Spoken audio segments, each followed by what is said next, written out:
यदि हम ईंधन सेल को देखेंगे तो ईंधन सेल होता क्या है? तो ईंधन सेल हम उसको कह सकते हैं कि जो हमारे पास फ्यूल होती है बेटा, फ्यूल का मतलब हो गया जैसे हमारे पास कोयला हो गया या अन्य चीजें हो गई, फ्यूल का मतलब ईंधन हो गया, है ना? कोई ईंधन है और जब हम उसको जलाते हैं और उस जलाने से जो एनर्जी मिलेगी हमें, जो हमारा कोई फ्यूल हमारे पास है, कोई ईंधन है, उसको जब हम जलाते हैं, जलाने से जो ऊर्जा निकलेगी, एनर्जी निकलेगी, उसको हम इलेक्ट्रिकल एनर्जी में चेंज करते हैं। ठीक है ना? फ्यूल सेल में होता क्या है कि जो हमारे पास ईंधन होगा, कोई किसी भी प्रकार का ईंधन होगा, उसको जब हम जलाते हैं और उससे रिलीज होने वाली जो एनर्जी है उसको हम इलेक्ट्रिकल एनर्जी में कन्वर्ट कर दें तो वो कहलाता है हमारे पास फ्यूल सेल। ठीक है ना? माने किसी प्रकार का, देखो यहाँ पर क्या हो गया, यदि हम इसको एक लाइन में पढ़ें, ईंधन सेल में क्या होगा, ईंधन सेल की ऊर्जा को विद्युत ऊर्जा में बदला जाता है। जो यहाँ पर क्या होगा, ईंधन सेल की जो ऊर्जा है उसको किस में बदला जाता है? विद्युत ऊर्जा। ठीक है? और ईंधन सेल की जो की कार्य प्रणाली है वो H2O2 सेल के द्वारा समझाया जा सकता है। हाइड्रोजन और ऑक्सीजन सेल। देखो यहाँ पर हाइड्रोजन और ऑक्सीजन से हमें क्या मिल रहा है? हाइड्रोजन और ऑक्सीजन से हमें एनर्जी मिल रही है ना? थोड़ा महंगा होता है। देखो इससे क्या होगा, पर्यावरण को कोई नुकसान भी नहीं होता। हाइड्रोजन यहाँ पर यदि देखोगे तो एक तरफ से हाइड्रोजन दिखाई दे रहा होगा, ये हाइड्रोजन है, एक तरफ से ऑक्सीजन इसमें डाला जा रहा है ना, बीच में KOH है, इलेक्ट्रोलाइट्स है। इलेक्ट्रोलाइट का मतलब जो वैद्युत अपघट्य हो गया, पोटेशियम हाइड्रोक्साइड यहाँ बीच में डाला गया है ना, ये देखो, और ये K+ और OH- के रूप में। इसमें छोटे छोटे पोर्स बनाए गए, देखो यहाँ पर छोटे छोटे पोर्स है, देखो पोर्स, कार्बन इलेक्ट्रोड, यहाँ पर जो कार्बन इलेक्ट्रोड है इसमें छोटे छोटे पोर है, और यहाँ दो चीजें हैं, एक तरफ जो है एनोड है और दूसरी तरफ कैथोड है। ठीक है ना? एनोड नेगेटिव चार्ज शो कर रहा है और ये कैथोड। और इसमें एक और चीज है, देखो यहाँ से ऑक्सीजन जा रहा है, यहाँ से हाइड्रोजन जा रहा है, लेकिन यहाँ क्या हो रहा है, जो प्रिपेयर हो रहा है, बन रहा है, वो H2O है, वाटर बन रहा है। तो वाटर किसी प्रकार का पॉल्यूशन नहीं करता है ना? हाइड्रोजन गया, ऑक्सीजन गया, इन दोनों ने आपस में इलेक्ट्रोलाइसिस हुआ यहाँ पर। ठीक है ना? और यहाँ H2O बना और साथ साथ में एनर्जी भी निकली। क्या निकली इसमें? एनर्जी निकली, और उस एनर्जी को हम क्या कर सकते हैं? इलेक्ट्रिकल एनर्जी में कन्वर्ट कर सकते हैं। इसका जो बहुत सारा उपयोग है, जो फ्यूल सेल है, देखो यहाँ पर किस प्रकार से बनाया गया, इसमें ये कहता है कि इसमें दो सरंध्र टाइटेनियम या कार्बन इलेक्ट्रोड लेते हैं, या तो टाइटेनियम का होगा या कार्बन होगा, दो इलेक्ट्रोड लेंगे, है ना? इन इलेक्ट्रोडों पर में क्या होगा, प्लेटिनम का महीन चूर्ण भर दिया जाता है। इन दोनों इलेक्ट्रोडों में प्लेटिनम का चूर्ण भर दिया जाता है, जो इलेक्ट्रोड पर होने वाली अभिक्रियाओं को उत्प्रेरित करता है। यहाँ पर प्लेटिनम होगा Pt, और ये जो अभिक्रिया होगी इसके अंदर उसको प्रेरित करेगा। देखो ये जाली जैसे दिखाई दे रहा है आप लोगों को, ठीक है ना? इस प्रकार से तो ये क्या करेगा, उत्प्रेरक का काम भी करेगा प्लेटिनम। ठीक है? दोनों इलेक्ट्रोडों के मध्य क्या होगा, अम्लीय और क्षारीय जल भरा रहता है। इनके मध्य क्या होता है, ये तो अम्लीय और क्षारीय जल भरा रहता है इन दोनों के मध्य, जो विद्युत अपघट्य का कार्य करेगी, है ना? और देखो यहाँ पर एक लाइन है लास्ट में कि H2O2 गैस उच्च दाब पर सरंध्र इलेक्ट्रोड द्वारा विद्युत अपघट्य में प्रवाहित की जाती है। इनको क्या करते हैं, यहाँ से एक तरफ से हाइड्रोजन है और दूसरी तरफ से ऑक्सीजन है, इनको क्या करते हैं, उच्च दाब यानी हाई प्रेशर यहाँ लेंगे, और इन सरंध्रों द्वारा क्या किया जाता है, यहाँ विद्युत अपघट्य में प्रवाहित, यहाँ ये सरंध्र है, इनमें छोटे छोटे छिद्र हैं, इनके द्वारा यहाँ पहुंचाया जाता है, किसमें, वैद्युत अपघट्य। ठीक है? ये फ्यूल सेल है। इन फ्यूल सेल, इंग्लिश में देख लेते हैं इसको, फ्यूल सेल में क्या होता है, in fuel cell the energy is released due to combustion of fuel and convert into the electrical energy. यहाँ पर क्या होगा कि जो फ्यूल सेल में क्या होगा कि एनर्जी रिलीज होगी, और कब रिलीज होगी, कंबक्शन ऑफ फ्यूल, जब उसका कंबक्शन होगा, जो फ्यूल है, फ्यूल हमने लिया, उस फ्यूल का कंबक्शन होगा, और उसको हम क्या कर रहे हैं, कन्वर्टेड इनटू इलेक्ट्रिकल एनर्जी, उसको इलेक्ट्रिकल एनर्जी में कन्वर्ट कर रहे हैं, तो इसको हम कहते हैं फ्यूल सेल। ठीक है ना। सिंपल हम कह सकते हैं कि जो हमारे पास एनर्जी है उसको हम क्या कर रहे हैं, किस में कन्वर्ट कर रहे हैं, इलेक्ट्रिकल एनर्जी में कन्वर्ट कर रहे हैं, वो फ्यूल सेल है।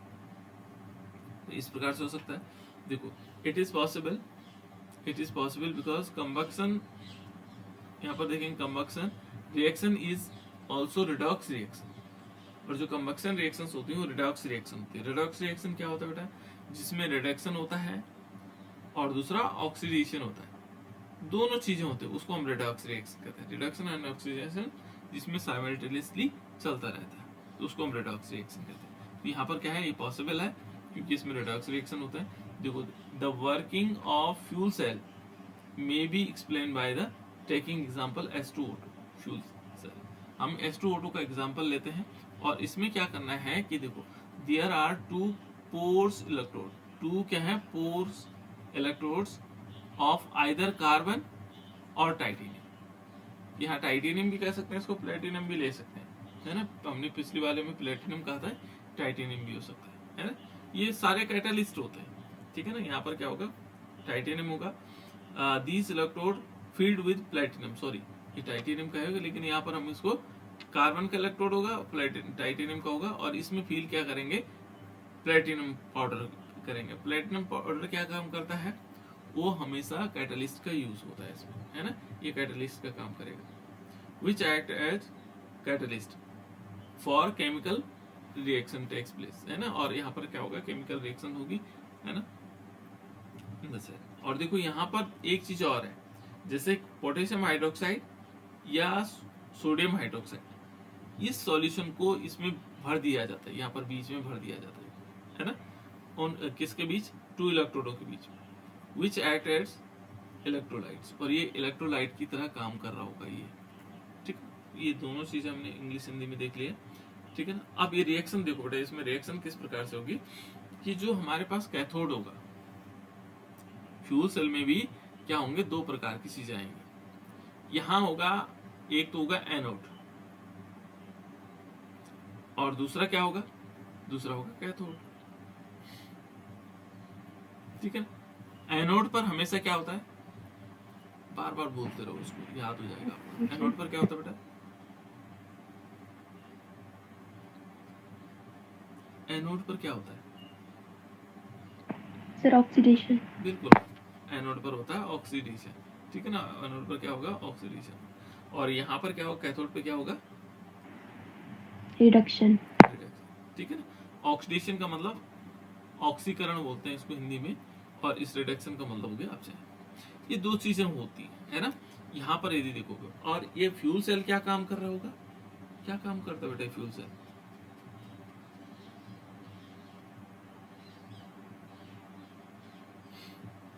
क्या काम कर रहा होगा, फ्यूल सेल क्या काम करता है, किसी को नहीं मालूम, अभी तो बताया था। फ्यूल सेल क्या काम करता है कि इसके अंदर जो केमिकल रिएक्शंस हो रही हैं, केमिकल एनर्जी हो रही है, उसको सीधे किस में कन्वर्ट कर रहा है, इलेक्ट्रिकल एनर्जी में। ये है फ्यूल सेल का काम, है ना। और यहां पर देखो, यहां क्या है, एक तो है एनोड। एनोड क्या होगा, एनोड की तरफ यदि हम देखेंगे तो एनोड की तरफ हाइड्रोजन है, एनोड की तरफ क्या है बेटा, हाइड्रोजन है। तो यहां पर यदि देखोगे तो एनोड पर क्या होना है, ऑक्सीडेशन। और ऑक्सीडेशन में क्या होता है, क्या होता है बेटा ऑक्सीडेशन में, इलेक्ट्रॉन निकलते हैं, इलेक्ट्रॉन क्या होते हैं, निकलते हैं, ये तो होता है ऑक्सीडेशन में। तो यहां पर क्या हुआ, यहां पर 2s2 है, दो हाइड्रोजन है, और ये क्या करते हैं, ये OH कहां से आया है, ये वाला OH, ये जो हमने इसमें NaOH लिया ना, NaOH हुआ या KOH लिया, इसका जो ये OH है, क्योंकि ये आयन के फॉर्म में है ना, इस OH ने यहाँ पर इस टाइप से आएगी, ये क्या हो गया, OH इसमें आ गया। और OH पे कौन से चार्जेस होते हैं बेटा, यहाँ चार्ज नहीं लगा हुआ इसमें, है ना, OH पे माइनस चार्ज, तो यहाँ पर हम OH पे क्या लगा देंगे, माइनस चार्ज। तो कितने मॉलिक्यूल होंगे, 4। ये क्या करते हैं, ये H2 इस OH के साथ रिएक्शन करते हैं और रिएक्शन करने से क्या बना देते हैं, ये बना देते हैं 4 मॉलिक्यूल H2 प्लस क्या निकल जाएंगे, 4 इलेक्ट्रॉन निकल जाएंगे। ये जो 4 माइनस चार्ज है ना, ये इलेक्ट्रॉन के फॉर्म में बाहर आ गए। तो ये प्रोसेस होती है कहां पर, एनोड पर। बहुत सिंपल प्रोसेस है। अब यदि कैथोड पर देखेंगे तो कैथोड पर कौन गया, कैथोड की तरफ कौन है बेटा, ऑक्सीजन।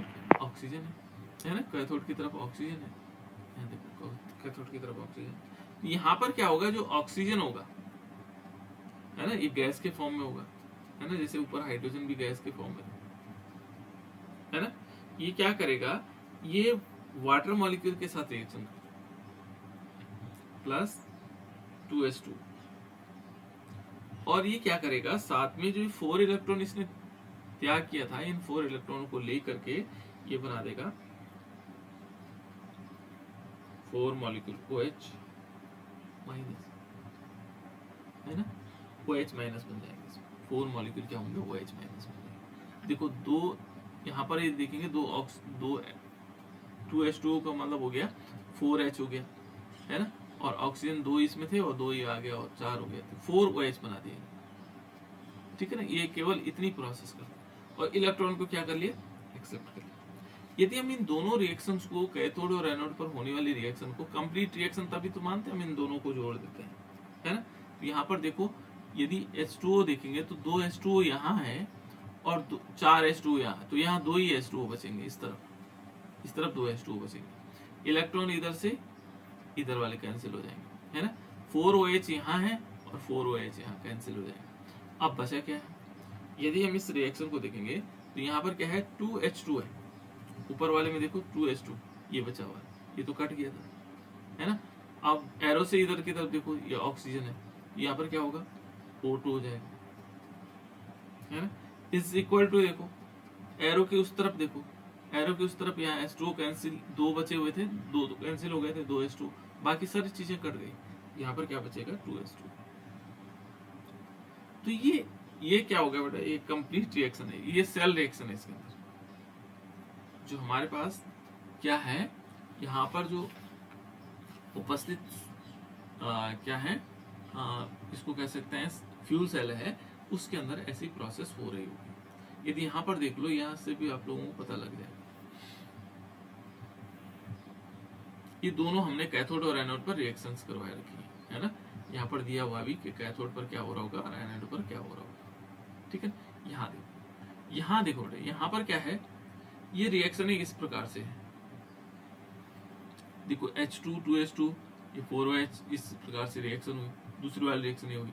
अब इसमें देखो, यहाँ 2 H2O है ना, 2 से 2 कैंसिल हो जाएंगे, तो 2 H2O बचेंगे। यहाँ पर कितने बचेंगे, 2 H2O, ठीक है, और ये कैंसिल हो जाएंगे, ये वाला कैंसिल हो जाएगा। 4 इलेक्ट्रॉन्स यहाँ पर हैं, 4 इलेक्ट्रॉन ये कैंसिल हो जाएंगे। देखो OH 4 माइनस ये है और 4 माइनस ये भी कैंसिल हो जाएंगे। अब क्या बचा है यहाँ पर, देखो एक तो ये बच रखा है, इस तरह एरो से इस तरफ देख रहा है, दूसरा एरो से इस तरफ देखेंगे तो O2 बचा हुआ है, एरो से इस तरफ 2H2 और O2 बचा हुआ है। एरो के बाद ये भी कैंसिल हो गया, ये भी कैंसिल, केवल यहाँ 2H2O बचे हुए, 2H2O तो कैंसिल हो गए। तो ये इस प्रकार से हम लिख सकते हैं 2H2 plus O2 is equal to 2H2। कुछ जल की बूंदे बने, और जब जल बनेगा तो जल में क्या होगा, इस सेल में यदि देखोगे तो यहाँ पर NaOH क्या है, एक प्रकार से यहाँ पर काम कर रहा है इलेक्ट्रोलाइट्स का, है ना। यहाँ प्लेटिनम क्या है, एक कैटलिस्ट है, कैटलिस्ट की भांति व्यवहार कर रहा है ना, काम कर रहा है। तो इस टाइप से हम क्या बना सकते हैं, क्या बन सकता है इसमें, और इसके दौरान एनर्जी रिलीज होगी, है ना। इसके दौरान क्या होगा, एनर्जी रिलीज होगी, और जो क्या होगा इसके लिए बहुत फायदेमंद होता है। देखो यहाँ पर देखो, इसमें कुछ पॉइंट्स दिए हुए हैं कि हाइड्रोजन और ऑक्सीजन लगातार नियमित प्रभाव में रहते हैं। यहाँ से हाइड्रोजन डाल रहे हैं, यहाँ से ऑक्सीजन डाल रहे हैं, है ना। ईंधन सेल में क्या होगा, लगातार हाइड्रोजन और ऑक्सीजन प्रभावित करने पर लंबे समय तक विद्युत धारा मिलती रहेगी, और हमें भी क्या होगी, बिजली मिलती रहेगी। एक तरफ से हमने हाइड्रोजन डाला, एक तरफ से ऑक्सीजन डाला, और इसमें एक अच्छी व्यवस्था, मतलब इसकी विशेषता ये है बेटा, इससे प्रदूषण नहीं होता है। ये इसलिए पूछा जाता है, इसकी विशेषताएं पूछी जाती है। उत्तराखंड बोर्ड में 2-3 बार इसकी विशेषताएं पूछी गई, फ्यूल सेल की विशेषताएं क्या होंगी। तो यहाँ पर ये समझना होगा आपको कि ये बहुत इंपॉर्टेंट इसलिए है कि इसमें क्या होता है, किसी प्रकार का प्रदूषण नहीं होता, पॉल्यूशन नहीं होता। और जब पॉल्यूशन नहीं होगा तो ये सबसे बढ़िया सेल हो गया, है ना। या तो सेल से पॉल्यूशन हो सकता है। देखो इसमें लगातार हमें बिजली मिलेगी और हाइड्रोजन और ऑक्सीजन से मिलेगी। इस सेल का जो सेल विभव है वह है 1.299 वोल्ट। इसका जो सेल विभव है, सेल पोटेंशियल है, वो कितना है, 1.299 वोल्ट है। और जब हम क्या करते हैं, जब इस प्रकार के ईंधन सेल, जो ईंधन सेल है, अनेक सेलों को जोड़ करके क्षमता बढ़ाई जा सकती है और इस सेल को 1 किलोवाट ऊर्जा तक शक्ति तक पूर्ति की जा सकती है। यानी कि 1 किलोवाट तक हम यदि हम जोड़ते रहेंगे इन सेल को, ठीक है ना, तो 1 किलोवाट ऊर्जा भी हमें इससे मिल सकती है, फ्यूल सेल, ठीक है। और इस सेल का जो उपयोग किया गया था, ठीक है ना, इस सेल का जो उपयोग किया गया था वो अपोलो अंतरिक्ष कार्यक्रम में विद्युत ऊर्जा को प्राप्त करने के लिए किया गया था। जो अपोलो अंतरिक्ष कार्यक्रम था उसमें विद्युत ऊर्जा को प्राप्त करने के लिए किया गया था, है ना। और अभिक्रिया के फलस्वरूप जलवाष्प उत्पन्न होता है और संघनित होकर के अंतरिक्ष यात्रियों के लिए जल की व्यवस्था भी हो गई। वहां ऊपर गए वो लोग, कहाँ, अंतरिक्ष में गए, तो अंतरिक्ष में क्या हो गया, यहाँ से हाइड्रोजन जा रही थी, यहाँ से ऑक्सीजन। खैर अंतरिक्ष में हाइड्रोजन और ऑक्सीजन तो नहीं होती है, लेकिन वो अपने पास ले गए थे इसको, है ना। अब यहाँ से एक तरफ से हाइड्रोजन डाला उन्होंने और एक तरफ से ऑक्सीजन। अब एक दो चीजें हुई, ये हाइड्रोजन और ऑक्सीजन तो मिलने के बाद H2O बना दिया, और जो H2O भाप के रूप में निकला वो उनके लिए पानी पीने के लिए उपयोग हुई। ऊर्जा भी मिली, यहाँ क्या मिला इनको, इलेक्ट्रिकल एनर्जी मिली, ठीक है। इलेक्ट्रिकल एनर्जी के साथ साथ हमें वाटर भी मिला, पानी मिला, पानी पीने के, जैसे वो बनता था उससे पानी भाप बनती थी, भाप से भाप को कंडेंस करके फिर वो क्या करते थे, उसको पानी के रूप में प्रयोग कर लेते। तो इसलिए 2-3 विशेषताएं, क्या क्या उपयोग कर सकते हैं हम इसका। एक तो इसका उपयोग कर सकते हैं कि ये जो है सबसे ज्यादा उपयोगी इसलिए है क्योंकि इसमें प्रदूषण नहीं होता, इसलिए उपयोगी। दूसरा, अंतरिक्ष यात्रियों को विद्युत ऊर्जा प्राप्त करने के लिए इसका उपयोग हमने किया था, ठीक है ना। और अंतरिक्ष यात्री, इससे पानी भी मिल सकता है, इससे पानी भी मिलता था उनको, तो पानी भी मिल रहा था, ठीक है ना, प्रदूषण नहीं हो रहा था, इससे विद्युत ऊर्जा भी मिल रही थी और साथ साथ में पानी भी मिल रहा था। ये तीनों चीजें इसमें हुई फ्यूल सेल, है ना। ईंधन सेल का उपयोग जो है दूरदर्शन प्रसारण केंद्र में ऊर्जा शक्ति के रूप में किया जा सकता है, इसको किया जा सकता है की बात कर रहे हैं। और इसमें देखेंगे इस सेल में क्या है, हाइड्रोजन के स्थान पर हम मीथेन हो गया, एथेन हो गया, इसका गैसों का प्रयोग भी, आदि गैसों को भी ईंधन सेल की ईंधन के रूप में प्रयुक्त कर सकते हैं। तो यहाँ पर इन जैसे मीथेन है, मीथेन को भी जला सकते हैं यहाँ पर, ठीक है ना, एथेन को जला सकते हैं और प्रोपेन को भी इसमें जला करके हम उससे ऊर्जा प्राप्त कर सकते हैं, है ना। देखो बेटा ये कुछ इसी की लाइन थी जो हमने हिंदी में पढ़ा। देखो, hydrogen is fit at anode, जो हाइड्रोजन है वो एनोड की तरह काम कर रहा है यहाँ पे, ठीक है ना। As it comes out of pores of anode, ठीक है ना, ये पोर्स ऑफ एनोड्स हो जाएंगे। It comes in contact with OH ion, ठीक है ना, OH आयन के कॉन्टैक्ट में आएगा, अंडरगोज ऑक्सीडेशन, और ऑक्सीडेशन करेगा, ठीक है ना। ऑक्सीजन क्या होगा, कैथोड की तरह काम करेगा, ठीक है ना, फीड इन कैथोड, ठीक है ना। और यहाँ पर क्या होगा, रिडक्शन होगा, इट अंडरगोज रिडक्शन। हाइड्रोजन और ऑक्सीजन क्या है, continuously feed into the electrodes to get the electric current for a long time, इसको लॉन्ग टाइम तक होगा, ठीक है ना। At a same time cell, देखो at the same time the cell is pollution free, ठीक है ना, और इस क्या होगा, पॉल्यूशन फ्री भी, और इसका पोटेंशियल क्या होगा 1.299 वोल्ट होगा। और यहाँ पर हम कह सकते हैं energy up to 1 kilowatts may be obtain by the connecting required number of the cell series, ठीक है ना। इस सेल सीरीज को जोड़ेंगे तो 1 किलोवाट तक हमें एनर्जी मिल जाएगी, ठीक है। और ये यहाँ पर देखेंगे तो fuel cell were used Apollo space programs to get electrical energy, है ना, इलेक्ट्रिकल एनर्जी वहाँ पर मिली इससे अपोलो सेंटर में, है ना। These cells are used transmission of TV program में हम इसका ट्रांसमिशन में भी इसका प्रयोग किया जाता है, ठीक है। और ये कहता है कि अदर फ्यूल हो सकते हैं जिसका हम यूज कर सकते हैं, मीथेन हो गया, एथेन हो गया, है ना, इन जगह हाइड्रोजन की जगह में इनका यूज कर सकते हैं। तो ये था बेटा फ्यूल सेल जो हमने पढ़ा लगा फ्यूल सेल के बारे में। कल थोड़ी और पूछूंगा मैं आप लोगों को इस फ्यूल सेल के बारे में, है ना। और कल मैंने कहा था कि फैराडेज लॉ भी आप लोगों से पूछूंगा।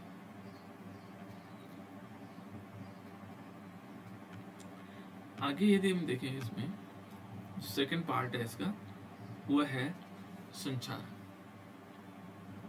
अब संचारण या कोरिजन क्या होता है बेटा, कोई बता सकता है? ये भी बहुत ज्यादा पूछा जाता है। संचारण आप लोगों ने देखा होगा, किसी को मालूम है कि जो रस्ट होता है, रस्ट का मतलब जंक होता है, जंक लग जाना, है ना, जंक लग जाता है। तो जंक का फॉर्मूला मालूम है किसी को? वैसी जनरली जंक जो लग जाता है, जंक आप लोगों ने देखा होगा, आपके घरों में कील है, लोहे की कील है, और कुछ टाइम बाद देखोगे तो उसमें रस्ट लग जाता है, जंक लग जाता है, भूरा भूरा कलर आ जाता है। कहाँ से आता होगा ये भूरा कलर, और उसका फॉर्मूला क्या होता होगा? Sir Fe2O3 NH2O। Fe2O3 NH2O। NH2, है ना। XH2O भी कह सकते हैं, नंबर ऑफ मॉलिक्यूल। हाँ, NH2 भी कह सकते हैं, N का मतलब हो गया नंबर ऑफ मॉलिक्यूल्स, ज्यादा 3 4 5 6 7। XH2 भी कह सकते हैं, कोई दिक्कत नहीं, ठीक है, दोनों ठीक है, ठीक है, ठीक बताया इसने।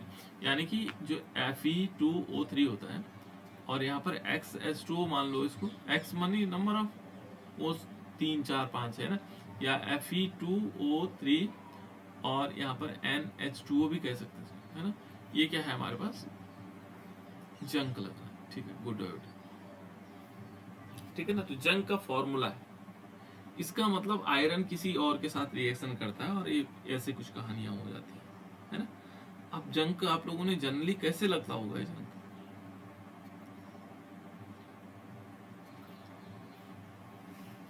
जो रस्टिंग होती है वो कैसे होती होगी? कुछ पता लगा आपको कि कैसे होती होगा? हमने तो कील रखी थी, उसमें रस्ट कैसे लग गया? ये सरिया रखी होगी, ये सरिया ब्राउन कलर हो जाता है, रस्टिंग हो जाती है, कैसे होता होगा? जनरल चीज है, कैसे होता होगा बेटा कोरिजन? इसको कोरिजन बोलते हैं, संचारण को बोलते हैं कोरिजन। क्या बोलते हैं इसको? कोरिजन होना।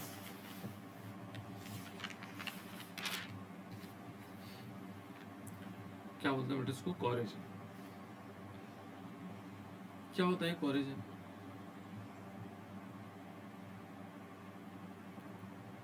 कोरिजन होगा, क्या होता होगा कोरिजन? चलो मैं बता देता हूँ। यहाँ देखो बेटे, माना कोई धातु है, धातु को तो आप लोग अच्छी तरह जानते हैं, कौन सी धातु हो सकती है? Fe हो सकता है, यहाँ तक कि कॉपर भी देखा होगा आप लोगों ने, काम कॉपर देखा?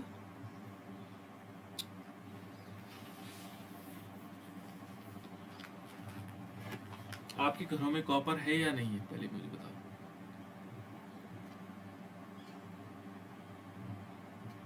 क्या चीजें हैं आपके घर में कॉपर की?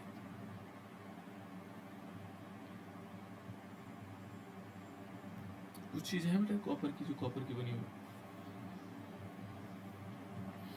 अच्छा, आयरन की बता दो, आयरन की क्या क्या चीजें आप लोगों के घर में? सर कॉपर की भी है। हाँ, क्या है बेटा? सर लोटा हो गया जैसे। हाँ, लोटा भी हो सकता है कॉपर, जिसको हम हिंदी में तांबा बोलते हैं बेटा। तांबे के तो बर्तन है हमारे घर में, गागर होती हैं, लोटा हो सकता है ना, चम्मच हो सकती है, कुछ भी हो सकता है ना। ये कॉपर के हैं। और कॉपर को देखा होगा आप लोगों ने, कॉपर में देखा, कॉपर में रस्टिंग होती है, इसमें रस्ट लगते हुए देखा आप लोगों ने?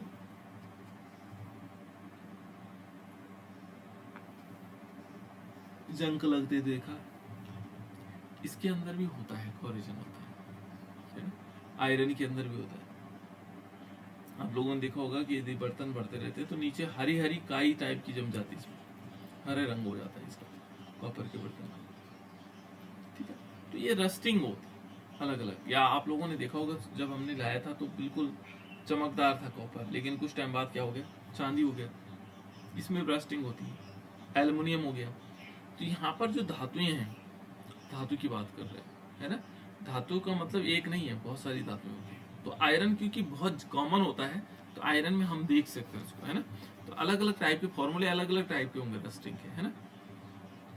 तो यहाँ पर हम देखें, ये कहता है कि जो धातु है ना, धातु का वायुमंडल के संपर्क में धीरे धीरे अन्य अवांछनीय यौगिकों जैसे ऑक्साइड हो गया, सल्फाइड हो गया, कार्बोनेट हो गया, सल्फेट हो गया आदि में परिवर्तन धातुओं का संचारण कहलाता है। देखो ये क्या है, जैसे मान लीजिए हमारे पास कोई मेटल है, धातु है, और ये क्या हुआ, वायुमंडल के संपर्क में, वायु के संपर्क में है, वायुमंडल के संपर्क, और धीरे धीरे अवांछनीय यौगिक जैसे जो जो हमें जरूरत नहीं जिनकी, है ना, इसका ऑक्साइड बन गया, इसका सल्फाइड बन गया, इसका कार्बोनेट बन गया, इसका सल्फेट बन गया, इन धातुओं में जो परिवर्तन होगा इसका वो कहलाएगा संचारण, है ना।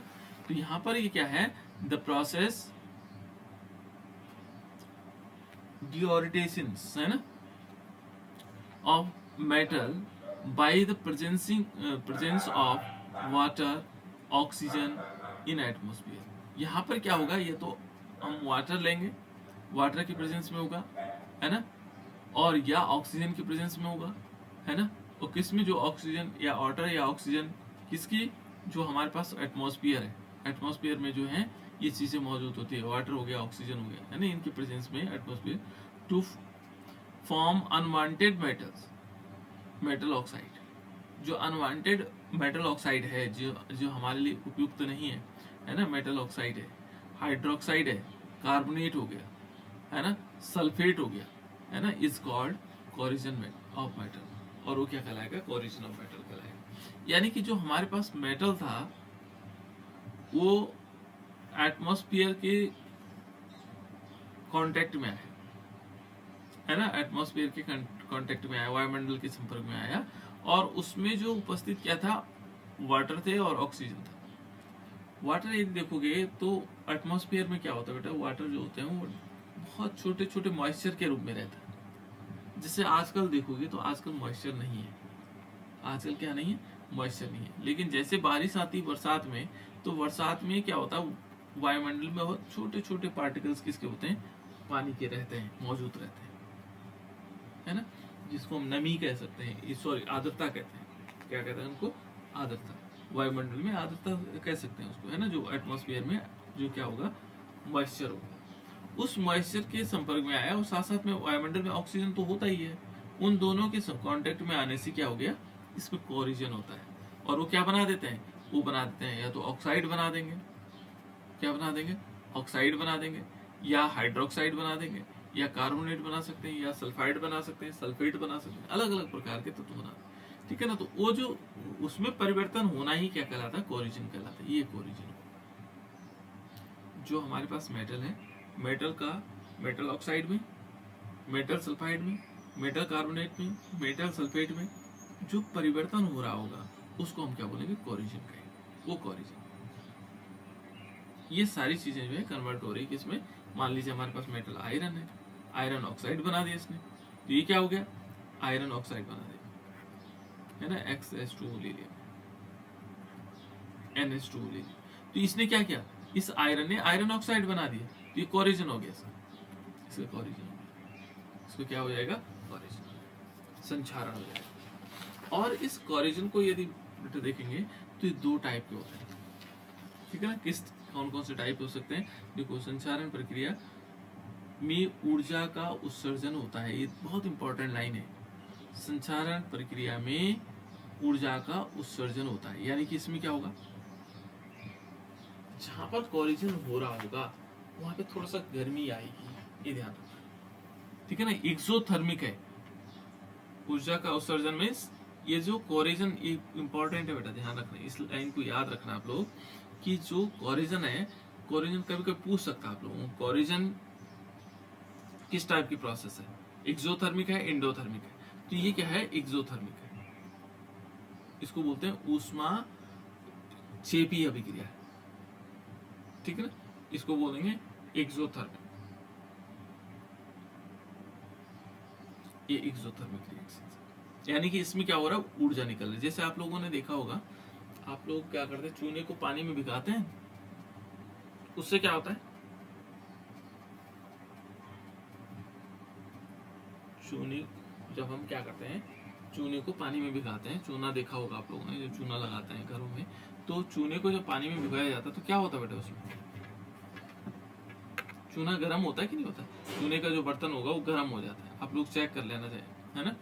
यदि चूने को भिगाया जाता तो चूने का बर्तन गर्म हो गया, तो जैसे माना उसमें क्या हुआ, चूने का जो घुलना है, चूना जब घुल रहा होता है तो वो भी एक्सोथर्मिक है, वो भी क्या कर देता है, एक्सोथर्मिक, उससे क्या हो जाता है, एक्सोथर्मिक रिएक्शन। तो ऐसे ही ये भी क्या है, कोरिजन क्या है, एक्सोथर्मिक। बहुत इंपॉर्टेंट पार्ट है, इसको याद रखना आप लोग, है ना, छोटा क्वेश्चन बन सकता है इससे। तो ये इस टाइप से आ जाएगा। यहाँ पर देखेंगे तो इसमें मुख्यतः जो वायु में उपस्थित क्या हो सकते हैं, ऑक्सीजन होगा, नमी होगा, है ना, एवं और कौन कौन सी चीजें हो सकती हैं, जैसे हाइड्रोक्लोरिक एसिड हो गया, सल्फर डाइऑक्साइड हो गया, क्लोरीन हो गया, H2S हो गया। ये गैसों, ये करते हैं, किनके कारण हो सकता है संचारण, एक तो हो सकता है ऑक्सीजन के कारण, ऑक्सीजन नहीं होगा तो नहीं होगा, है ना, नमी भी हो सकती है, नमी के कारण, इन दोनों के कारण, या ऐसा हो सकता है HCl हो सकता है, या सल्फर डाइऑक्साइड हो सकता है, क्लोरीन हो सकता है, या H2S होगा। ये यदि मौजूद है तो इनके कारण क्या होगा, संचारण होगा, यानी कोरिजन होगा, इन्हीं के कारण हो सकता है। ये चीज ये दे रखे हैं, ये संचारण के अभिकर्म होगा, ठीक है ना। और जो कोरिजन है वो कैसे है, एक्सोथर्मिक रिएक्शन है, कैसी रिएक्शन है, एक्सोथर्मिक। और देखो यहाँ पर देखोगे, कोरिजन जो संचारण है दो प्रकार के होते हैं बेटे, कितने प्रकार के होते हैं, दो प्रकार के, है ना।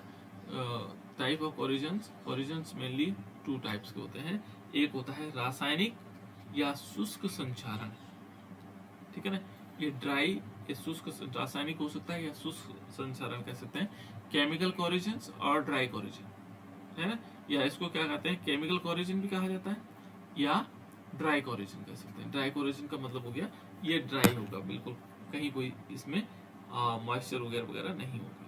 तो ये दो चीजें हैं हमारे। दूसरा है बेटा इसमें, एक है विद्युत रासायनिक और नम संचारण, इलेक्ट्रोकेमिकल। देखो दूसरा वाला है हमारे पास इलेक्ट्रोकेमिकल, जो हमारे पास इस समय सिलेबस के पार्ट है, इलेक्ट्रोकेमिकल कोरिजन्स या वेट कोरिजन, नम कोरिजन। ये दोनों कोरिजन क्या है, किसके कारण है, ये इलेक्ट्रोकेमिकल जो हम प्रोसेस पढ़ रहे हैं, इलेक्ट्रोकेमिकल में क्या होता है, इलेक्ट्रिकल एनर्जी में कन्वर्ट करते हैं ना उसमें, है ना। तो यहाँ पर ऐसा कोरिजन हो रहा होगा जिसमें क्या हो रहा होगा, एक एनोड बन रहा होगा, एक कैथोड बन रहा होगा, है ना, एक प्रकार का सेल का निर्माण हो रहा होगा। देखो कोरिजन में भी सेल बन रहा है, देखो कितनी महत्वपूर्ण बात है, वो क्या रहा है, वहां पे कोरिजन हो रहा है, संचारण हो रहा है, और वहां सेल का निर्माण भी हो रहा है हमारे पास, है ना। तो ये इस टाइप का जो सेल ये होगा वो इलेक्ट्रोकेमिकल कोरिजन होगा। क्या होगा इसमें, इलेक्ट्रोकेमिकल कोरिजन, यहाँ सेल बन रहा है, जो हम सेल की प्रोसेस बता रहे थे कि कैसे कैसे सेल बनता है, तो इस टाइप से यहाँ पर इलेक्ट्रोकेमिकल कोरिजन। चलो पहले हम ये पढ़ लेते हैं, ये है रासायनिक या शुष्क संचारण, ठीक है, जिसको हम कह सकते हैं केमिकल कोरिजन और ड्राई कोरिजन, है ना। तो यहाँ पर क्या होगा कि जैसे मान लीजिए कोई धातु है हमारे पास, धातु का मतलब मेटल से, है ना, और ये मेटल इंग्लिश में हम कह सकते हैं उसको, और ये वायुमंडल में उपस्थित गैसें, जैसे हो गया HCl हो गया, सल्फर डाइऑक्साइड हो गया, क्लोरीन हो गया, H2S हो गया, इनके द्वारा आदि के द्वारा क्या होता है, संचारण को हम क्या कहते हैं, रासायनिक या शुष्क संचारण कहते हैं, इनके द्वारा जो होगा, है ना। The corrosions caused by the gases present in the atmosphere like HCl हो गया, सल्फर डाइऑक्साइड हो गया, क्लोरीन हो गया, H2S हो गया। इस टाइप का कोरिजन हो रहा है कहीं, कहाँ हो रहा है, एक्सेट्रा, ठीक है ना, इज कॉल्ड केमिकल कोरिजन और ड्राई कोरिजन। यहाँ देखोगे सल्फर डाइऑक्साइड जो है ना, ये नुकसान पहुंचा रहा है, किसको पहुंचा रहा है बेटा, ये नुकसान, ये जो हमारा ताजमहल है, इसको नुकसान पहुंचा रहा है, भले वहाँ कोरिजन हम नहीं कह सकते उसको, ठीक है, उसको पिघला रहा है। तो एटमॉस्फेयर में क्या होता है कि जैसे सपोज हमने कोई चीज जलाई है ना, ये कुछ गैसें निकली, वो वायुमंडल एटमॉस्फेयर में चली गई, वो हमारे लिए क्या हो जाती है, जहरीली हो जाती है ना। तो ये प्रदूषण के कारण जो पॉल्यूशन हुआ उसके कारण ये गैसेस हमारे वायुमंडल में आ रहा है, जैसे हाइड्रोक्लोरिक एसिड हो गया, सल्फर डाइऑक्साइड हो गया, क्लोरीन हो गया, एस्ट्रेस हो गया। इनके कारण जो होगा वो केमिकल कोरिजन होगा और ड्राई कोरिजन, ठीक है ना। और ये गैसें क्या है, ये गैसें धातु की सतह से सीधे अभिक्रिया करके धातु यौगिक बना देती हैं, और जिससे क्या होगा, धातु का क्षय होता है। ये सीधे क्या करेंगे, जैसे मान लीजिए हाइड्रोक्लोरिक एसिड है, तो Fe के साथ, जैसे मान लीजिए Fe के साथ इसने FeCl2 बना दिया, माने HCl के साथ रिएक्शन हुई तो ये क्या बना दिया, FeCl2, तो कोरिजन हो गया इसका, क्लोराइड बना दिया इसने, है ना। तो इस प्रकार से क्या करते हैं, डायरेक्टली रिएक्शन करते हैं, these gases directly combined with the metal to form respective compounds and the metal क्या हो जाएगा, कोरोड्स हो जाएगा, है ना, कोरोड्स कैसे कहते हैं इसको, कोरिजन हो जाएगा उसका, है ना, उसका संचालन हो जाएगा, क्षय हो जाएगा। और इन अभिक्रियाओं का वेग धातु की सक्रियता और अभिक्रिया के बने हुए उत्पाद पर निर्भर करता है। उनकी सक्रियता कितनी है, कितने ज्यादा रिएक्टिव है, वो इस पर डिपेंड करता है। इस टाइप का जो कोरिजन होगा, है ना, इस टाइप का कोरिजन अलग अलग प्रकार की सीधे रिएक्शन होगी, और रिएक्शन से क्या हो जाएगा, उनका कोरिजन होने लगेगा। तो ये था रासायनिक, और ध्यान रखना आपको, रासायनिक और सुसंचारण इनके प्रेजेंस में होता है, ये वाली गैस, और ये सीधे डायरेक्ट धातु की सतह पर सीधे अभिक्रिया करती हैं और यौगिक बना देती हैं, ठीक है ना। यहाँ इस पर निर्भर करता है कि धातु की सक्रियता, ताप और अभिक्रिया से बने उत्पाद पर निर्भर करता है कि उससे बनने वाले उत्पाद किस प्रकार के होंगे, है ना। The rate of corrosion depend upon the reactivity of matter, उसकी रिएक्टिविटी कैसे है, टेम्परेचर क्या है, and the nature of the product किस प्रकार का बन रहा है, ये इस पर निर्भर करता है। तो ये है शुष्क संचारण, जिसको हम कहते हैं रासायनिक संचारण, ठीक है। अब दूसरा वाला जो इम्पोर्टेंट हमारे लिए इसलिए है क्योंकि हम इस चैप्टर में वही पढ़ रहे हैं, और ये है विद्युत रासायनिक या नम संचारण, ठीक है ना, विद्युत रासायनिक या नम संचारण। यहाँ पर क्या होगा, इलेक्ट्रोकेमिकल एंड वेट कोरिजन, ये इलेक्ट्रोकेमिकल है और वेट कोरिजन है। यहाँ पर क्या होता है बेटा, देखो, जैसे मान लीजिए हम थोड़ी सी देखें इसको, कि जो धातुओं का नमी और अशुद्धियों की उपस्थिति में संचारण तीव्रता से होता है, ठीक है। एक तो क्या होगा, नमी होगी, और जो उसमें उपस्थित क्या होंगी, अशुद्धियां होंगी, ठीक है ना, उनसे संचारण बहुत तेज गति से होता है। जिन धातुओं में, देखो ये कहता है कि जिन धातुओं का मानक इलेक्ट्रोड विभव बहुत कम होता है, ठीक है, जैसे ये कह रहा है Fe हो गया, जिंक हो गया, है ना, आदि, उनका आसानी से संचारण हो जाता है। ये बहुत इंपॉर्टेंट लाइन देख लो बेटा, जिनका मानक इलेक्ट्रोड विभव स्टैंडर्ड, क्या बोलेंगे इसको, क्या बोलते बेटे इसको, standard electrode potential, standard hydrogen potential भी यही होता है ना, ये याद होगा आपको। जिनका स्टैंडर्ड इलेक्ट्रोड पोटेंशियल कम होगा उनका आसानी से संचारण होता है, जैसे Fe और जिंक, ये आसानी से संचारित हो जाते हैं। तो इसलिए सबसे ज्यादा कौन होगा, जिनका इलेक्ट्रोड पोटेंशियल कम होगा। तो यहाँ हमें एक चीज और मालूम लग गई, क्या लगा, कि जिनका भाई स्टैंडर्ड इलेक्ट्रोड पोटेंशियल कम होगा वो जल्दी क्या होंगे, उनमें कोरिजन होगा, ठीक है ना, ये याद रखना आपको। जैसे Fe हो गया, जिंक हो गया, ये इसके एग्जांपल, ठीक है ना। तो यहाँ पर हम कह सकते हैं corrosion of the metal by moisture, atmospheric oxygen and carbon dioxide is called wet electrochemical corrosion. इसमें दो चीजें ध्यान रखना, एक तो क्या होगा, इलेक्ट्रोकेमिकल, पहले वाले में क्या था, जो हमारे पास रासायनिक संचारण था उसमें ये नहीं था, दोनों चीजें देखो, एक तो नमी नहीं थी, मॉइस्चर नहीं था, दूसरा ऑक्सीजन नहीं था, एटमॉस्फेरिक ऑक्सीजन और कार्बन डाइऑक्साइड नहीं, इनकी प्रेजेंस में जब होगा तो उसको हम बोलेंगे वेट और इलेक्ट्रोकेमिकल कोरिजन। ठीक है। अब इसमें अलग अलग टाइप के हैं, जैसे देखोगे तो rate of corrosions of metal is fast when surface of the metal is rough. यदि खुरदुरी है इसकी, यदि हम कहें कि मेटल की जो सतह है वो खुरदुरी है, इस रफ है ना, surface of the metal is rough, तब जल्दी से क्या होगा, उसमें कोरिजन होगा। संचालन कब जल्दी होगा, जब उसकी सतह क्या होगी, कैसी होगी, खुरदुरी होगी, है ना। Some impurities are present in the metal, और उसमें कुछ इम्प्योरिटीज हो तब भी जल्दी होगा, है ना। And the reactivity of metal, और रिएक्टिविटी मेटल की रिएक्टिविटी, है ना। इसमें हम ये कह सकते हैं corrosion of metal which have laser value of standard electrode potential is, क्या हो जाएगा, कैसे, जिसमें स्टैंडर्ड इलेक्ट्रोड पोटेंशियल क्या होगा, कम होगा, उसमें इजियर जो है क्या होगा, इजीली जो है क्या होगा, कोरिजन हो जाएगा। ठीक है ना, इजीली क्या होगा, उसमें कोरिजन हो जाएगा। यहाँ पर ये ध्यान रखना कि इजीली उसमें क्या हो सकता है, कोरिजन हो सकता है। तो यहाँ पर ये हो जाएगा बेटा, इजीली क्या होगा, कोरिजन हो जाएगा। यहाँ इजी है बेटा ना, इजियर, कैजियर हो गया, इजियर। ठीक है, उसमें क्या होगा, इजीली क्या होगा, क्या होना चाहिए, कोरिजन होना चाहिए। ये बात समझ में आ गई होगी, है ना।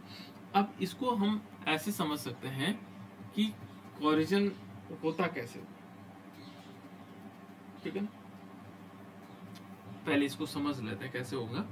यहाँ पर क्या होगा, जैसे माना एक चित्र के द्वारा मैं समझाने की कोशिश करता हूँ। मान लीजिए हमारे पास क्या है, एक इस प्रकार का पीस है, ठीक है ना, और इसमें क्या है, यहाँ पर रफ सरफेस है, खुरदुरी सरफेस है, इसमें ज्यादा कोरिजन होता है बेटा, ध्यान रखना। ठीक है ना, और एक छोटा सा टुकड़ा इस प्रकार से यहाँ से ऐसे कोरिजन हो रहा है। अब कोरिजन क्या होगा, कोरिजन किस प्रकार से होगा, मान लीजिए यहाँ ऑक्सीजन है, ये ऑक्सीजन है ना। दूसरा इसमें क्या हो रहा है, ये हमारे पास वाटर वेपर है, वाटर वेपर यहाँ आ गई, है ना। और इन्होंने इस प्रकार से यहाँ से, ये कोई हमारे पास क्या था, मेटल था, ये कोई धातु है ना। आयरन को हम इसलिए कहते हैं, आयरन आसानी से रस्टेड हो जाता है, जंग लग जाता है उसमें। कोई पूछे बेटा आप लोगों से कि आयरन में जल्दी जंग क्यों लगता होगा, क्यों लगता होगा जल्दी इसमें जंग, कोई आपसे पूछे आयरन में जल्दी से जंग क्यों लगेगा, क्यों लगेगा जंग जल्दी से,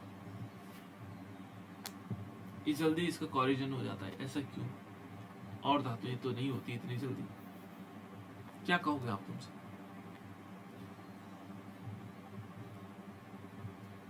कोई बच्चा बता दो। आयरन जल्दी से रस्ट लग जाता है, जल्दी से जंग लग जाता है, इसका कोरिजन जल्दी हो जाता है, क्यों होता होगा ऐसा, क्या जवाब दोगे आप उनको,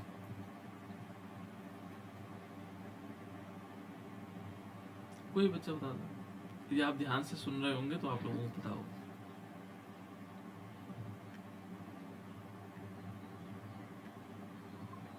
सर क्योंकि ये वाटर के साथ क्रिया कर लेता है। हाँ, ये वाटर के साथ क्रिया कर लेता है। और कोई बच्चा बताओ बेटा।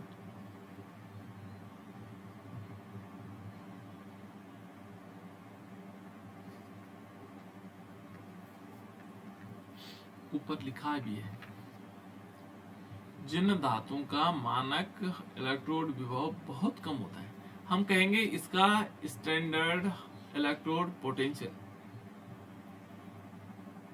ठीक है ना, यानी कि स्टैंडर्ड इलेक्ट्रोड पोटेंशियल कम है, इसलिए जल्दी क्या होगा, इसका संचारण हो जाएगा। क्लियर बात हुई। क्यों जल्दी होता है? क्योंकि आसानी से इसलिए होता है क्योंकि इसका स्टैंडर्ड इलेक्ट्रोड पोटेंशियल कम है। क्या है बेटा इसका? याद रखना इस लाइन, स्टैंडर्ड इलेक्ट्रोड पोटेंशियल। इसलिए हम आयरन को ले रहे हैं, आयरन जल्दी से इसका जो स्टैंडर्ड इलेक्ट्रोड पोटेंशियल है वो कम है ना। तो यहाँ पर स्टैंडर्ड इलेक्ट्रोड पोटेंशियल कम है और यहाँ पर वाटर हो गया और ऑक्सीजन हो गया। थोड़ा सा बदल देना बेटा, है ना, कहा से बेटा है ये। खैर पानी भी होता है उसमें, पानी जल्दी रिएक्शन भी कर लेता है, लेकिन वो क्यों करता है उसका कारण भी यही है। पानी के साथ ये जल्दी अभिक्रिया कर लेता है कि उसका कारण भी क्या है? स्टैंडर्ड इलेक्ट्रोड पोटेंशियल है। ठीक है ना। तो यहाँ पर देखो अब क्या होना है इसमें एक तरफ जहां ऑक्सीजन होगा उस तरफ हो जाएगा कैथोड, और जिस तरफ H2O होगा या अन्य चीजें होंगी वो होगा एनोड। ठीक हो गया। ये दो पार्ट बना लेते हैं। देखो जहां पर जो रस्टिंग हो रही है, रस्टिंग में एक प्रकार का सेल बन रहा है। अब इसमें किस प्रकार से हो रहा है कि यहाँ पर जो ऑक्सीजन है, देखो यहाँ पर दो चीजें आ गई, एक कैथोड हो गया एक एनोड हो गया। तो कैथोड कहाँ पर है? जो आयरन वाला पोर्शन है, ये देखो जो आयरन वाला, ये आयरन वाला पोर्शन, ये हमारे पास क्या हो जाएगा? एनोड हो जाएगा। ये आयरन वाला एनोड, सॉरी आयरन वाला एनोड। जो दूसरा पार्ट है ये हमारे पास कैथोड का काम कर रहा है। ठीक, अब इसमें देख लेते हैं कैसे हो रहा होगा। इसमें रिएक्शन किस टाइप से हो रही होगी? यदि हम एट एनोड देखें तो हमने क्या कहा, इसमें एनोड क्या है? रस्टिंग वाले पार्ट में एनोड कौन सा है? एनोड वाला पार्ट वो है जहां पर Fe होगा, आयरन होगा, ये वाला आयरन से लगा हुआ, क्योंकि इससे तो टच हो रहा है। ठीक है, तो आयरन वाला होगा। तो आयरन वाला क्या करेगा? आयरन में क्या होगा? यहाँ पर लिखे 2 मॉलिक्यूल Fe, ये आयरन है। एनोड पर क्या होता है बेटा? ये तो आप लोग जान चुके हैं। एनोड पर क्या होता है? ऑक्सीडेशन होता है ना। तो ऑक्सीडेशन में क्या होता है? इलेक्ट्रॉन लूज होता है ना। ये इलेक्ट्रॉन यहाँ पे से निकल जाएंगे। ये देखो Fe 2Fe और 2 पॉजिटिव चार्ज होंगे, इसमें 2 इलेक्ट्रॉन, इसने इलेक्ट्रॉन निकाल दिया। क्लियर? इतनी बात होगी। नहीं, 2 दूनी 4 हो जाएंगे इसमें ना, क्योंकि 1 से 2 निकल रहे हैं तो 2 से 4 इलेक्ट्रॉन निकल रहे हैं, 2Fe से 4 इलेक्ट्रॉन निकल रहे हैं। और इसका जो इलेक्ट्रोड पोटेंशियल है Fe का, वो मालूम कितना होता है? Fe से रिडक्शन पोटेंशियल होता है ना, रिडक्शन पोटेंशियल को हम स्टैंडर्ड इलेक्ट्रोड पोटेंशियल भी कहते हैं, है ना। और ये होता है -0.44 वोल्ट। ये किसका है? ये आयरन का है। ठीक है ना। यहाँ पर क्या हो रहा है? ये प्रोसेस हो रही है। दूसरा यदि हम कैथोड देखेंगे, एट कैथोड, कैथोड पर क्या हो रहा होगा? कैथोड पर जो हो रही होगी प्रोसेस, यहाँ पर क्योंकि ये एसिडिक नेचर हो जाएगा, है ना। यहाँ पर क्या होगा? वाटर की लेयर होगी और उस वाटर की लेयर में जो हाइड्रोजन होगा, वाटर से हाइड्रोजन आएगा, यानी कि 4H पॉजिटिव होगा, ये एक्वस फॉर्म में होगा, क्योंकि यहाँ पर H2O है वो पानी के H+ के रूप में, और ये ऑक्सीजन के साथ मिलता है। देखो ऑक्सीजन के साथ यहाँ इसने 4 इलेक्ट्रॉन ये लिए, और 4 इलेक्ट्रॉन लेने के बाद इसने बना दिए 2 मॉलिक्यूल H2O। ठीक है ना, 2 मॉलिक्यूल H2O बना दिया। और यहाँ पर देखेंगे तो इसका जो स्टैंडर्ड इलेक्ट्रोड पोटेंशियल है, ये हाइड्रोजन पोटेंशियल है, वो कितना हो सकता है? H+ O2 H2 ये होता है लगभग 1.23 वोल्ट। ये बहुत अधिक है, प्लस में है ना। तो यहाँ पर क्या होगा? यदि हम इस पूरी रिएक्शंस को देखेंगे, इस ओवरऑल रिएक्शन को देखेंगे, तो इलेक्ट्रॉन कैंसिल हो गए, और कुछ कैंसिल हो रहा है नहीं। तो हम इस रिएक्शन, ओवरऑल रिएक्शन कैसे हो जाएगी? 2Fe प्लस O2, इसके साथ ऑक्सीजन मिलेगा, प्लस इसमें क्या होगा? साथ साथ में 4H होंगे, ये एक्वस होगा, और इस टाइप से बन जाएगा बेटा 2Fe, और इस पर 2 पॉजिटिव चार्ज होंगे, और साथ साथ में एक्वस होगा 2H2। ठीक है। और इससे क्या होगा? जो ई सेल निकालेंगे हम, ठीक है ना, ई सेल निकालेंगे तो ई सेल में क्या होगा, यहाँ पर E cell is equal to E naught cell is equal to क्या होता है, बताओ बेटा जल्दी से, ये तो तुम्हें याद है। E right minus E left. हाँ, ई राइट माइनस ई लेफ्ट, ई राइट माइनस ई लेफ्ट। राइट में कौन होता है, Cathode. कैथोड माइनस एनोड, है ना।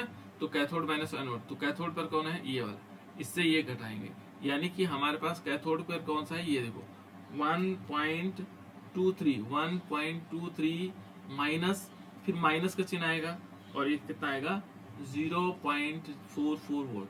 इसको घटाने की जगह माइनस माइनस क्या हो जाएंगे, प्लस हो जाएंगे, तो ये अप्रोक्सीमेट जो वैल्यू आएगी ये आएगी 1.67 वोल्ट, इस प्रकार से, ठीक है ना, ये हो जाएगा। और इसके दौरान क्या होता है बेटा, जब ये रस्टिंग हो रही होगी, अभिक्रिया कर रहे होंगे, तो ये क्या बना देगा, यहाँ पर रस्ट बना देगा और ये रेडिश ब्राउन कलर आ जाएगा इसमें। कैसा आएगा, रेडिश ब्राउन कलर, यानी कि ये बना देगा यहाँ पर Fe2O3 और यहाँ पर XS2 बन जाएगा इस टाइप से। देखो ये Fe है ना, ये क्या करेगा, ऑक्सीजन से रिएक्शन करेगा और Fe2O3 बना देगा और इस टाइप से ये रिएक्शन होगा, ठीक है। तो ये रस्ट यानी कि कैसे होगा, रेडिश ब्राउन, जिसको कहते हैं भूरा रंग, भूरा रंग यहाँ पर प्राप्त हो जाएगा इस प्रकार से, ठीक है ना।